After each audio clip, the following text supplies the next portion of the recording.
दोस्तों नमस्कार। मैं आपका दोस्त कवि शरद अजमेरा वकील आज एक मैं आज आपके लिए एक गरुड़ पुराण की कथा लाया हूँ, जिसको सुनना बहुत ज़रूरी है। जो भी यह कथा ध्यान पर सुनता है उसके जीवन से सभी दुख और कष्ट सदा के लिए समाप्त हो जाते हैं। फिर उसे कभी भी गरीबी और समस्याओं का सामना नहीं करना पड़ता है। यह कथा आपकी पारिवारिक परेशानियों का समाधान बन सकती है। इसे देखने मात्र से आपके परिवार की सारी समस्याएं दूर हो सकती है। कथा आरंभ करने से पहले आपसे एक निवेदन है कि गरुड़ पुराण में कहा गया है कि जो भी कथा या शिक्षा बीच में ही छोड़ देता है वह व्यक्ति उसके लिए वो पाप का कारण बनती है। इसलिए कृपया इस कथा को अंत तक अवश्य सुने। यदि आप एक सच्चे सनातनी हैं और भगवान में अटूट आस्था रखते हैं तो अभी इस वीडियो को आप लाइक कर दीजिए, चैनल को सब्सक्राइब कर दीजिए और अपना समर्थन कमेंट में दे दीजिए। तो चलिए बिना किसी विलंब के आज की प्रेरणादायक कथा शुरू करते हैं। आज की कथा बहुत ही हृदय स्पर्शी है और इसमें हम जानेंगे कि गौ माता ने इंसान के कौन से पापों को उसकी गरीबी और दुख का कारण बताया है। साथ ही यह भी जानेंगे कि वे कौन से 3 लोग हैं जिनकी वजह से घर में हमेशा कष्ट और अशांति बनी रहती है। जिस घर में इन 3 लोगों का वास होता है वहाँ माँ लक्ष्मी कभी प्रवेश नहीं करती है। एक समय की बात है जब भगवान शिव और माता पार्वती कैलाश पर्वत पर विराजमान थे। शांत और दिव्य वातावरण में दोनों पृथ्वीलोक के सौंदर्य का आनंद ले रहे थे। तभी माता पार्वती ने भगवान शिव से कहा कि हे नाथ, हमें पृथ्वीलोक पर भ्रमण किए हुए बहुत समय हो गया है। मेरा मन कहता है कि आज हमें वहां जाकर भ्रमण करना चाहिए। भगवान शिव मुस्कुराते हुए बोले कि हे उमा, तुमने सही कहा है। आज हमें पृथ्वीलोक पर जाकर देखना चाहिए कि वहाँ क्या हो रहा है। यह कहकर भगवान शिव और माता पार्वती पृथ्वीलोक पर प्रकट हुए और एक सुंदर बगीचे में एक विशाल वृक्ष की छाया में बैठ गए। वहाँ चारों ओर हरी हरी घास फैली हुई थी और कई गायें उस घास को चर रही थी। तभी उनमें से एक गाय भगवान शिव और माता पार्वती के पास आकर खड़ी हो गई। गौ माता ने विनम्रता से सिर झुकाकर कहा कि हे देव, आपके दर्शन पाकर मैं धन्य हो गई। मेरे मन में एक प्रश्न है जिसका उत्तर मुझे अब तक किसी भी संत या ज्ञानी से नहीं मिल सका है। कृपया मेरे इस प्रश्न का उत्तर दें। भगवान शिव ने गौमाता से पूछा कि हे गौमाता, तुम्हारे मन में क्या प्रश्न है। गौमाता ने कहा कि हे प्रभु, इंसान को किस पाप के कारण गरीबी का सामना करना पड़ता है और वे 3 लोग कौन हैं जिनके प्रभाव से घर का सर्वनाश हो जाता है। क्या मनुष्य के केवल उसके भाग्य के कारण अमीरी या गरीबी मिलती है। भगवान से मुस्कुराते हुए बोले कि हे गौमाता, तुम्हारा प्रश्न अत्यंत महत्वपूर्ण है और मैं तुम्हें इसका उत्तर अवश्य दूंगा। यह पूर्ण सत्य नहीं है कि केवल भाग्य ही इंसान की गरीबी और अमीरी का कारण होता है। इसके पीछे कुछ अन्य कारण भी होते हैं। गौ माता ने कहा कि हे प्रभु, कृपया मुझे विस्तार से समझाएं। तब भगवान शिव ने कहा कि हे गौ माता, मैं तुम्हारे इस प्रश्न का उत्तर एक कथा के माध्यम से देना चाहता हूँ, जिससे तुम्हारे सारे प्रश्न के उत्तर मिल जाएंगे। भगवान शिव ने एक कथा सुनाना प्रारंभ किया कि यह प्राचीन काल की बात है।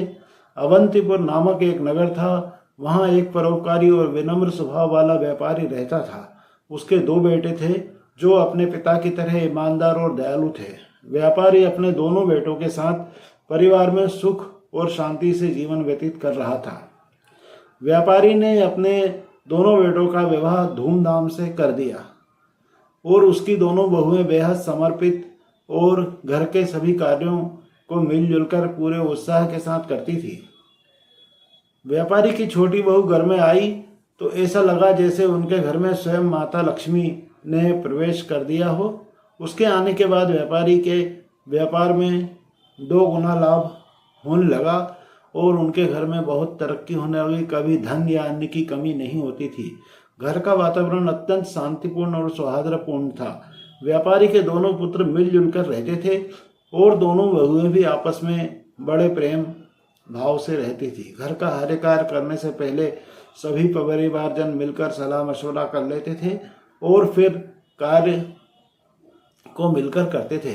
व्यापारी का व्यापार भी दिन प्रतिदिन उन्नति कर रहा था और एक दिन व्यापारी ने अपने दोनों बेटे और बहुओं को बुलाकर कहा, पुत्रों, अब मुझसे व्यापार का काम संभालना कठिन हो गया है, इसलिए आज से मैं यह जिम्मेदारी तुम दोनों को सौंप रहा हूँ। पिता की बात मानकर दोनों पुत्रों ने बड़े मनोयोग से व्यापार की बागडोर को संभाल लिया।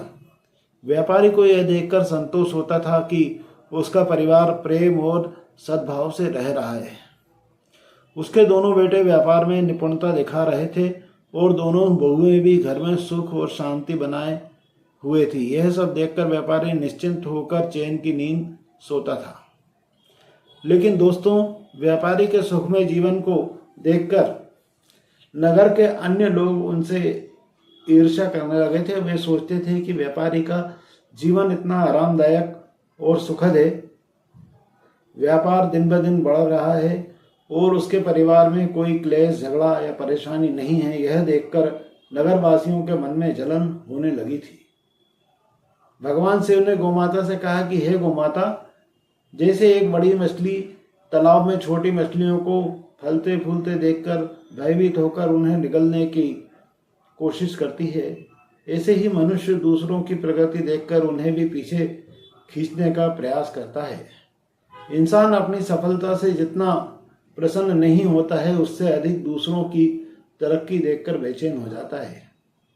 एक विद्वान ने ठीक कहा है कि मनुष्य अपने दुख से उतना परेशान नहीं होता है जितना कि वह दूसरों के सुख से परेशान होता है। उसका मन दूसरों का सुख देखकर व्यथित होता रहता है। इसी जलन के कारण नगरवासी व्यापारी के प्रति षड्यंत्र रचने लगे। उन्होंने सोचा कि किस प्रकार उसके जीवन को कष्टपूर्ण बना दिया जाए। नगर के कुछ लोग व्यापारी के कुल पुरोहित के पास गए और बोले कि हे पुरोहित, आप यहाँ अभाव में जीवन व्यतीत करते हैं, जबकि आपका यजमान ऐश्वर्य और वैभव परिपूर्ण जीवन बिता रहा है। वह अपनी बहुओं के हाथ का स्वादिष्ट भोजन कर रहा है और सुख संपत्ति का आनंद ले रहा है। पुरोहित ने कहा कि आप लोग यह सब क्यों कह रहे हैं? आपकी बात का अभिप्राय क्या है? तब नगरवासियों ने बताया कि हे पुरोहित जी, याद कीजिए, व्यापारी ने आपको आखिरी बार अपने घर कब बुलाया था? अगर वह आपको यज्ञ और पूजा के लिए नहीं बुलाएगा तो आपकी आय कैसे होगी? आपको कौन दान दक्षिणा देगा? यदि यह स्थिति बनी रही तो आप और आपके परिवार को भूखा रहना पड़ सकता है। पुरोहित ने यह सुनकर सोचा कि यह तो सच है। व्यापारी ने बहुत समय से मुझे अपने घर आमंत्रित नहीं किया है और उसका जीवन सुखमय है, और जीवन सुखमय है तो वह हमें भूल गया है और मेरा जीवन तो कठिनाई से गुजर रहा है। यह सोचकर पुरोहित भी बेचैन हो गया।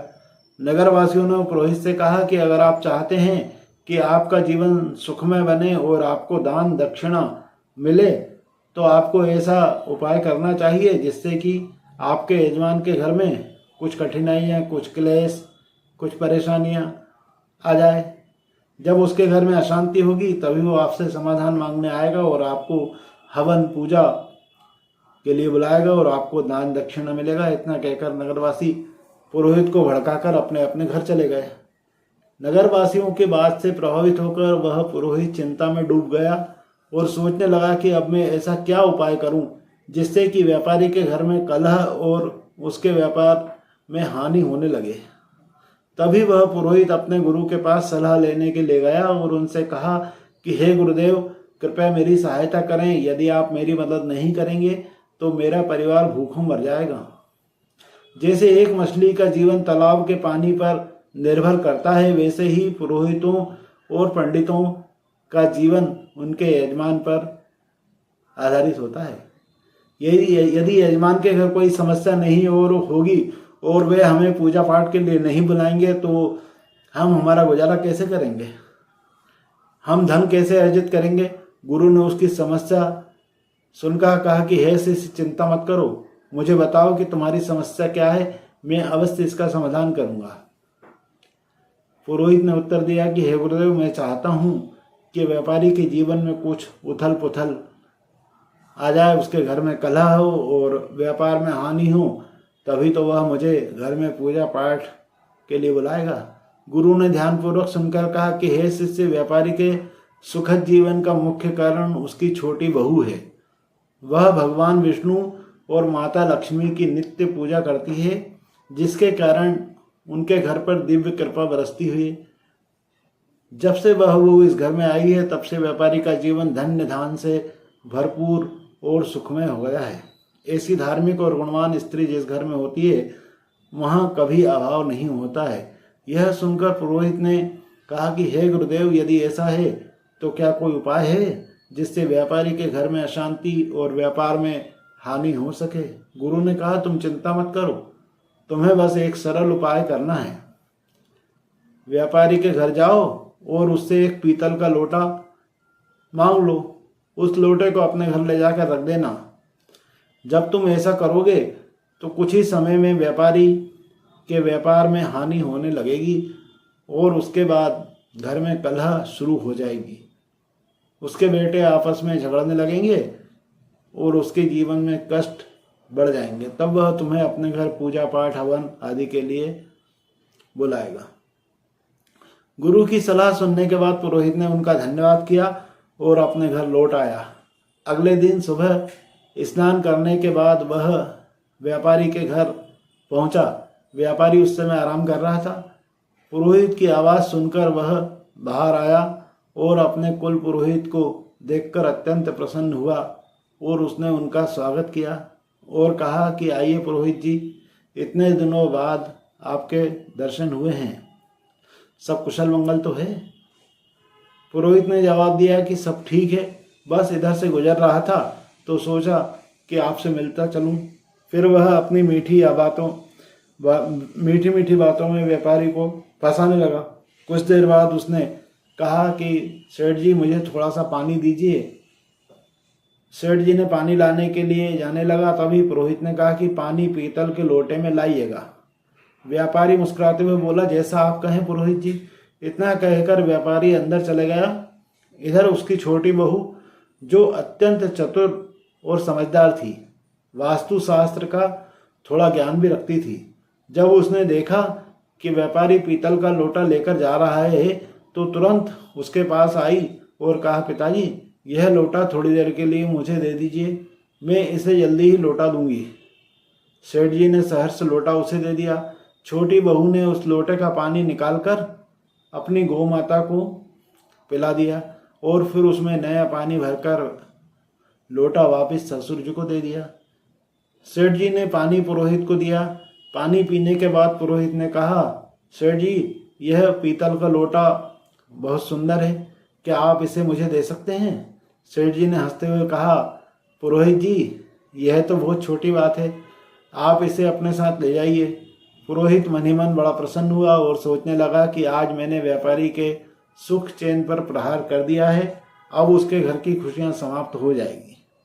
पुरोहित लोटा लेकर अपने घर लौट आया और उसे एक कोने में रखकर सोचने लगा कि अब कुछ ही दिनों में व्यापारी मुझे बुलाएगा, उसके घर में कलह मचेगा और व्यापार में नुकसान भी होगा, तब मैं पूजा पाठ करके उससे काफ़ी अच्छी दक्षिणा प्राप्त कर लूँगा। इन ख्यालों से पुरोहित बेहद प्रसन्न था और बेसब्री से इंतजार करने लगा था कि व्यापारी कब उसे बुलाता है। दिन बीतते गए, लेकिन 20 दिनों बाद भी व्यापारी की ओर से कोई बुलावा नहीं आया। पुरोहित थककर पुनः अपने गुरु के पास गया और बोला कि हे गुरुदेव, मैंने आपके निर्देश अनुसार व्यापारी से पीतल का लोटा मांगा था, लेकिन अब 20 दिन बीत गए हैं और व्यापारी के जीवन में कोई समस्या, कोई क्लेश, कोई बाधा नहीं आई है। वह तो पहले की तरह सुख और शांति के साथ अपना जीवन व्यतीत कर रहा है। गुरु ने यह सुनकर अपनी दिव्य दृष्टि का उपयोग किया और आंखें बंद करके स्थिति का अवलोकन किया। फिर उन्होंने कहा कि हे शिष्य, मैंने पहले ही तुम्हें बताया था कि व्यापारी की छोटी बहू बहुत चतुर और समझदार है, उसे वास्तुशास्त्र का ज्ञान है। जब व्यापारी तुम्हारे लिए पानी लेकर आ रहा था, उसी समय उसकी छोटी बहू ने वह लोटा अपने ससुर से ले लिया था और उसका जल गौ माता को पिला दिया। इस कारण से व्यापारिक घर की सुख समृद्धि वहीं की वहीं बनी रही और तुम्हारा षड्यंत्र विफल हो गया। गुरु ने आगे कहा कि लेकिन चिंता मत करो, मैं तुम्हारे लिए एक उपाय और बताता हूँ। अब तुम व्यापारी के घर जाकर उसकी गौ माता मांग लो। हिंदू धर्म में गौ माता को माँ लक्ष्मी का स्वरूप माना गया है। जिस घर में गौ माता का निवास होता है वहाँ हमेशा सुख और समृद्धि रहती है। जैसे ही तुम व्यापारी की गौ माता को अपने घर लेकर आओगे उसके घर में दुख और अशांति आने लगेगी। गुरु की बात सुनकर पुरोहित फिर से उत्साहित हो गया। उसने गुरु का धन्यवाद दिया और घर लौटकर अगले दिन का इंतजार करने लगा। वह सोचता था कि कल सुबह होते ही मैं सेठ जी के घर जाऊंगा और उनकी गौ माता मांग लूंगा, फिर देखता हूँ कि सेठ जी कैसे सुखी रहते हैं। अगले दिन सुबह सुबह स्नान करने के बाद पुरोहित सीधे व्यापारी उन सेठ जी के घर पहुंचा। व्यापारी ने दरवाजा खोला और अपने कुल पुरोहित को देखकर प्रसन्नता व्यक्त की, उनका स्वागत किया और उन्हें अंदर लेकर गया और फिर स्वादिष्ट भोजन करवाया। भोजन के बाद व्यापारी ने पूछा कि हे पुरोहित जी, आज आपके आगमन का क्या कारण है? सब कुशल मंगल तो है? पुरोहित जी ने दुख भरे शब्दों में कहा कि हे सेठ जी, इस समय मैं बहुत कठिनाई में हूँ, मैं बहुत परेशान हूँ। मेरे घर की गौमाता ने दूध देना बंद कर दिया है और मेरे छोटे बच्चे को दूध की बहुत आवश्यकता है। उसकी उम्र ऐसी है कि बिना दूध के वह जीवित नहीं रह सकता है। इसलिए मैं आपसे मदद मांगने के लिए आया हूँ और अगर आप मुझे अपनी गौमाता दे दें तो यह आपका बहुत बड़ा उपकार होगा। पुरोहित की करुणा भरी बातें सुनकर व्यापारी सोचने लगा कि यह हमारे कुल पुरोहित हैं, इनकी सहायता एक पुण्य का कार्य है, गोदान से मुझे बड़ा फल मिलेगा। ऐसा विचार करके व्यापारी ने कहा कि पुरोहित जी, आप चिंता न करें, मैं आपको गौमाता दे देता हूँ। व्यापारी गौमाता को लेने के लिए जाने लगा। जैसे ही वो गौमाता का लेकर पुरोहित की ओर बढ़ा, उसकी छोटी बहू तेजी से वहां आई और ससुर जी को रोकते हुए बोली कि पिताजी, यह गौमाता कहाँ ले जा रहे हैं? तब सेठ जी ने उत्तर दिया है कि बेटी, कल हमारे कुल पुरोहित जी आए हैं और उनकी गौमाता ने दूध देना बंद कर दिया, तो वे हमारी गौमाता मांग रहे हैं, इसलिए मैं उन्हें देने जा रहा हूँ। छोटी बहू ने समझदारी से जवाब दिया, पिताजी कृपया थोड़ी देर रुकिए, मैं अभी आती हूँ। वह अंदर गई और एक कटोरी में हल्दी और चंदन का रंग घोलकर लाई। उसने गौ माता के सींग पर वह रंग लगा दिया और शेष रंग को घर के मंदिर के पास रख दिया। फिर वह ससुर जी से बोली, पिताजी, अब आप इस गौ माता को पुरोहित जी को दे सकते हैं। छोटी बहू की समझदारी ने व्यापारी के घर की समृद्धि को एक बार फिर सुरक्षित कर दिया था। पुरोहित व्यापारी से गौ माता लेकर अपने घर लौट आया और खुशी खुशी अपने आंगन में गाय को बांधकर सोचने लगा कि अब कुछ ही दिन में व्यापारी फिर परेशान हो जाएगा और मुझे बुलाएगा, उनकी समस्याओं का समाधान मैं करूंगा और पूजा पाठ के लिए मुझे बुलाया जाएगा तो मुझे दक्षिणा भी मिलेगी। पुरोहित जी मनी मन बड़े प्रसन्न हो रहे थे। व्यापारी के बुलावे का बेसब्री से इंतजार करने लगे। लेकिन कई दिन बीतने के बाद भी व्यापारी की ओर से कोई संदेश नहीं आया। पुरोहित को यह असहज लगने लगा। आखिरकार वह दोबारा अपने गुरु के पास गया और बोला कि हे गुरुदेव, मैंने आपके निर्देशानुसार व्यापारी की गौ माता अपने घर ले आया, लेकिन अब तक व्यापारी के जीवन में कोई कष्ट नहीं आया है। वह तो पहले से भी अधिक सुख और शांति के साथ अपना जीवन व्यतीत कर रहा है। गुरु ने ध्यान लगाकर अपनी दिव्य दृष्टि से सब कुछ देखा और अपने शिष्य से कहा कि हे शिष्य, मैंने पहले ही कहा था कि व्यापारी की छोटी बहू बहुत बुद्धिमान है और चतुर है और उसने तुम्हारे षड्यंत्र को भांप लिया था। जब तुम व्यापारी से गौ माता मांगने गए थे तब उसने गौ माता की सींग पर जो रंग लगाया था वही उसके घर की समृद्धि का कारण है। उसने उस रंग को मंदिर के पास रख दिया था, जिससे उनके घर का सुख वहीं बंधा रह गया। तुम्हारा यह प्रयास भी विफल हो गया है। गुरु ने आगे कहा, लेकिन चिंता मत करो, अब तुम व्यापारी के घर जाकर वह रंग की कटोरी मांग लो। उस रंग को अपने घर लाने के बाद ही तुम व्यापारी के सुख को समाप्त कर पाओगे। गुरु की बात सुनकर पुरोहित ने उनकी सलाह मान ली और सेठ जी के घर पहुंच गया। उसने बहाने से व्यापारी से रंग भरी कटोरी मांगी। सेठ जी उसकी बात मानकर कटोरी लेने के लिए अंदर गए और उनकी छोटी बहू पहले से ही सतर्क थी। उसने उस कटोरी में रखे पुराने रंग को निकालकर उसमें नया रंग भर दिया। जब व्यापारी कटोरी लेकर बाहर आई तो उसने वही कटोरी पुरोहित जी को दे दी। पुरोहित रंग की कटोरी लेकर अपने घर लौट आया और खुश होकर सोचने लगा कि अब तो व्यापारी का जीवन शीघ्र ही समस्याओं से भर जाएगा, अब नहीं बच सकता है और वह मुझे बुलाने पर मजबूर हो जाएगा। लेकिन महीनों बीत गए। व्यापारी के जीवन पहले से अधिक सुखद और समृद्ध होता गया।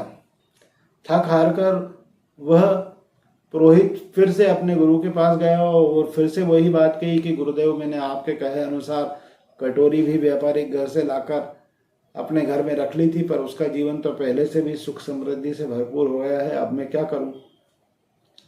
ऐसा लगता है कि मेरे सारे प्रयास व्यर्थ हो गए हैं।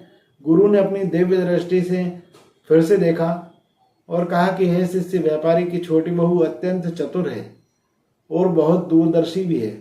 उसने तुम्हारे इरादों को पहले ही समझ लिया था। उसने कटोरी में से वह रंग निकाल दिया था और जो गौमाता को लगाया गया था, इसी कारण से व्यापारी का सुख समृद्धि अब भी उसके पास ही बनी हुई है। जब तक वह छोटी बहू व्यापारी के घर में रहेगी तब तक तुम व्यापारी का बाल भी बांका नहीं कर सकते हो, कुछ नहीं बिगाड़ सकते हो। अब तुम्हें किसी भी तरह से उस छोटी बहू को व्यापारी के यहाँ से बाहर निकालना होगा, तब उन व्यापारी के जीवन में कष्ट आएंगे। गुरु की यह बात पुरोहित की समझ में आ गई। उसने सोचा कि छोटी बहू को घर से निकालने के अलावा अब कोई और उपाय नहीं बचा है।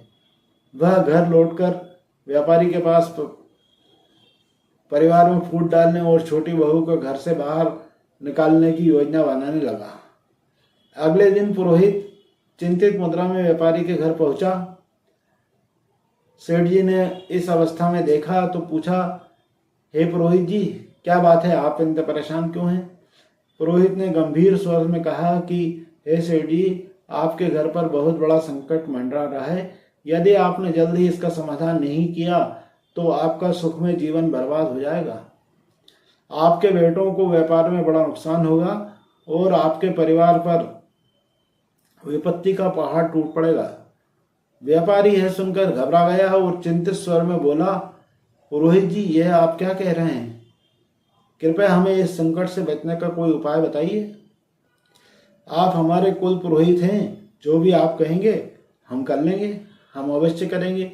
पुरोहित ने व्यापारी की घबराहट भांप ली और समझ गया कि अब सेठ जी उसके जाल में फंस गए हैं और उसने कहा कि इस संकट से बचने का एकमात्र उपाय है, वो सेठ जी, कि आपकी छोटी बहू आपके परिवार के लिए एक बड़ा संकट बन चुकी है। जब तक वह इस घर में है, आपका और आपके परिवार का दुर्भाग्य दूर नहीं होगा। मैं तो यही सलाह दूंगा कि आप उसे तुरंत अपने घर से निकाल दीजिए। पुरोहित की इन बातों पर व्यापारी को पहले तो विश्वास ही नहीं हुआ, लेकिन बार बार पुरोहित के जोर देने पर उसने उसकी बातों पर भरोसा करना शुरू कर दिया। व्यापारी ने कहा, पुरोहित जी, जैसा आप कह रहे हैं मैं वैसा ही करूंगा। आप बताइए कि मुझे अपनी बहू को कब घर से निकालना चाहिए? पुरोहित ने उत्तर दिया, सेठ जी, समय व्यर्थ मत कीजिए, जितना जल्दी हो सके उसे घर से निकाल दीजिए। यह कहकर पुरोहित मन ही मन प्रसन्न होता हुआ अपने घर लौट गया। सेठ जी इस स्थिति से अत्यंत उदास हो गए और सोचने लगे कि मेरी छोटी बहू तो बहुत ही अच्छे स्वभाव की है। वह न केवल मेरी सेवा करती है बल्कि पूरे परिवार का भी ध्यान रखती है, तो मैं उसे कैसे घर से निकालूं?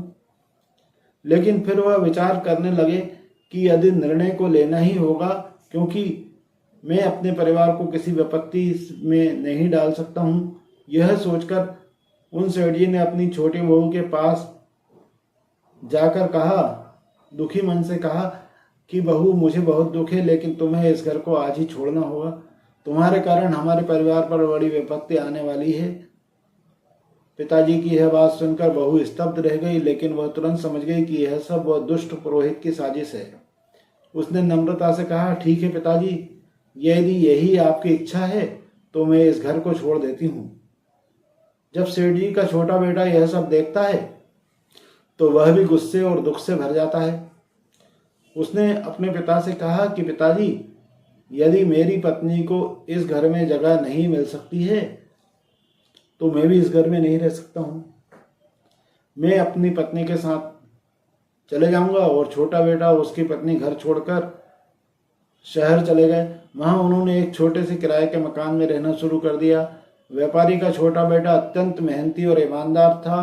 कुछ समय बाद उसने शहर में अपना छोटा सा व्यापार शुरू किया, जो उसकी लगन और ईमानदारी के कारण तेजी से बढ़ने लगा। धीरे धीरे वे संपन्न हो गए और उन्होंने शहर में अपना खुद का घर खरीद लिया। इधर व्यापारी का घर पुरोहित की चालों के कारण बर्बादी की कगार पर आ गया। घर में हर दिन झगड़े और कलह होने लगे। व्यापारी का बड़ा बेटा, जो पहले व्यापार में मन लगाकर काम करता था, अब बुरी संगति में फंस गया था। वह बेवजह धन उड़ा रहा था और दिन रात आवारागर्दी करता था। पुरोहित पूजा पाठ के बहाने व्यापारी से लगातार धन ऐंठता रहता था और धीरे धीरे व्यापारी की सारी जमा पूंजी समाप्त हो गई। व्यापार भी पूरी तरह से बंद हो गया। अब तो स्थिति यह हो गई कि घर में खाने पीने का भी अभाव हो गया। नगरवासी व्यापारी की दुर्दशा देखकर हंसते और ताने मारते कि उनकी दशा का मजाक उड़ाते। यह सब देखकर सेठ जी को आत्मग्लानि होने लगी और उन्होंने सोचा कि मेरी जिंदगी अब किसी काम की नहीं रही है। आत्महत्या के अलावा मेरे पास अब कोई और उपाय नहीं है। इस विचार के साथ वह नदी की ओर बढ़े, लेकिन रास्ते में उनकी भेंट एक तेजस्वी संत से हो गई। संत के मुख पर दिव्य तेज था, माथे पर चंदन का टीका था और उनके लंबे केस उन्हें आदित्य बनाते थे। संत को देखकर व्यापारी ने उन्हें प्रणाम किया और उदास होकर आगे बढ़ने लगा। संत ने कहा कि हे सेठ जी, ठहरो, तुम्हें इतनी चिंता क्यों है? तुम इतने चिंताग्रस्त क्यों हो? क्या बात है? व्यापारी ने रुककर संत के समक्ष अपना पूरा दुखड़ा सुना दिया। उसकी बातें सुनकर संत ने तुरंत स्थिति को भांप लिया और बोले कि पुत्र, तुम्हारे जीवन में सभी परेशानियां उसी दिन से शुरू हुई जब तुम अपने बहू बेटे को घर से निकाल दिए थे। संत महात्मा ने व्यापारी से कहा कि हे पुत्र, तुम्हारे घर में यह संकट उसी दिन से शुरू हुआ है कि जब तुमने अपनी छोटी बहू को घर से निकाला था। वह साक्षात माता लक्ष्मी का स्वरूप थी। उसकी भगवान के प्रति निष्ठा और नित्य पूजा पाठ के कारण तुम्हारे घर में सुख समृद्धि थी।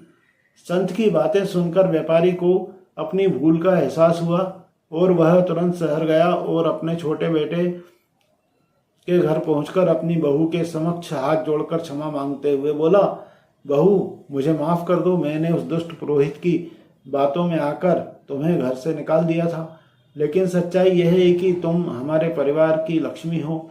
जब तक तुम घर में थी तो सुख और शांति थी, लेकिन तुम्हारे जाने के बाद से हमारा घर क्लेश और दुखों से घिर गया है। हमारा व्यापार पूरी तरह से ठप हो चुका है। ससुर की यह बात सुनकर छोटी बहू ने विनम्रता से कहा, पिताजी, आप चिंता न करें, मैं तुरंत घर लौटती हूँ। यह घर भी मेरा है और वह घर भी मेरा ही है। मैं पहले ही समझ चुकी थी कि पुरोहित ने हमें बाहर करने के लिए षड्यंत्र रचा था। फिर वह ससुर और अपने पति के साथ खुशी खुशी घर लौट आई। मित्रों, इस संसार में कई लोग होते हैं जो दूसरों की खुशियों से जलते हैं और उन्हें बर्बाद करने का प्रयास करते हैं, लेकिन यह हम पर निर्भर करता है कि हम किसकी बातों पर विश्वास करें, किसका भरोसा करें और कैसे निर्णय लें। यदि हम गलत लोगों की बातों में आकर अपने ही परिवार को तोड़ेंगे तो निश्चित रूप से हमारा घर बर्बाद हो जाएगा और हमारी स्थिति दयनीय हो जाएगी। लेकिन छोटी बहू के घर लौटने के कुछ ही दिनों बाद व्यापारी का व्यापार फिर से चल निकला और उसका परिवार एक बार फिर से सुख और समृद्धि से भर गया। घर में खुशियां लौट आई और व्यापारी ने समझ लिया कि एक और सही निर्णय ही परिवार की नींव को मजबूत रखता है। भगवान शिव ने गोमाता से कहा कि हे गोमाता, मैं तुम्हें एक महत्वपूर्ण बात बताने जा रहा हूँ, ध्यान से सुनो। जिस घर में इन 3 प्रकार के लोगों की बात मानी जाती है, उस घर का नाश सुनिश्चित है। गौ माता ने पूछा कि हे प्रभु, वे 3 लोग कौन हैं? भगवान शिव ने कहा, पहला, जिस घर में अहंकारी और दुष्ट स्वभाव वाले व्यक्ति की बात सुनी जाती है वहां निश्चित रूप से विनाश होता है। दूसरा, जिस घर में लालची, कुटिल और अनैतिक आचरण वाली स्त्री का प्रभाव हो वहां धन कभी भी नहीं ठहरता है और वह घर सदैव दरिद्र रहता है। माता लक्ष्मी ऐसे घर में प्रवेश नहीं करती है। तीसरा, जिस घर में बाहरी व्यक्तियों की बातों को अधिक महत्व दिया जाता हो और उनके कहे अनुसार घर चलता हो वह घर भी बर्बाद हो जाता है। भगवान शिव ने आगे कहा कि गौ मां, तुम्हारा दूसरा प्रश्न यह था कि मनुष्य किस पाप के कारण गरीब या अमीर बनता है। तो सुनो, गीता में भगवान श्री कृष्ण ने कहा है कि मनुष्य को कभी भी अपने विवेक, परिश्रम, बुद्धि और उद्यम पर संदेह नहीं करना चाहिए। उसे सदैव सत्य और धर्म के मार्ग पर चलते हुए निरंतर कर्म करना चाहिए। जो व्यक्ति अपने आप पर संदेह करने लगता है और असत्य का साथ देता है वह कभी भी सफलता को प्राप्त नहीं कर सकता है। गरीबी और अमीरी जीवन की धुरी है। जो मनुष्य निरंतर प्रयास करता है और अपने कर्मों पर विश्वास रखता है वह निश्चित रूप से गरीबी से दूर हो जाता है, गरीबी के दलदल से बाहर निकल आता है। गौ माता ने यह सुनकर कहा कि हे प्रभु, आपके मुख से यह कथा सुनकर मैं धन्य हो गई।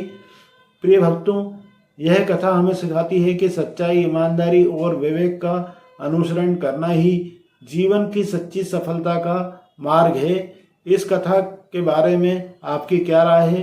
कृपया अपनी अमूल्य टिप्पणियां हमें कमेंट बॉक्स में जरूर लिखें। हमें आशा है कि इस कथा ने आपको आध्यात्मिक प्रेरणा दी होगी। प्रिय दर्शकों, आगे कथा में आपको एक ऐसा अनमोल संदेश मिलेगा जो आपके जीवन को नई दिशा प्रदान करेगा। यह कथा पति पत्नी के पवित्र रिश्ते की गहराई और उसकी महत्ता को समझाने का प्रयास करेगी। पति पत्नी का रिश्ता संसार का सबसे अनमोल और महत्वपूर्ण बंधनों में से एक बंधन है। यह सिर्फ 2 व्यक्तियों का संबंध नहीं है, बल्कि यह विश्वास, प्रेम और जिम्मेदारी का एक अटूट संगम है। यह रिश्ता तभी मजबूत बनता है जब दोनों एक दूसरे के साथ निभाएं और हर परिस्थिति में एक दूसरे का साथ खड़े रहें। लेकिन अगर इस रिश्ते में दूरियां आ जाएं तो यह केवल दुख और पछतावा ही लेकर आता है। तो दोस्तों, आपको मैं समझता हूं कि यह कहानी अच्छी लगी होगी। कृपया आप मेरे वीडियो को लाइक करें, चैनल को सब्सक्राइब करें और अधिक से अधिक शेयर करें। धन्यवाद। कल फिर मिलेंगे एक नई कहानी के साथ, एक नई शिक्षा के साथ और एक नए विषय पर, एक नए टॉपिक को लेकर आऊँगा। जब तक के लिए नमस्कार।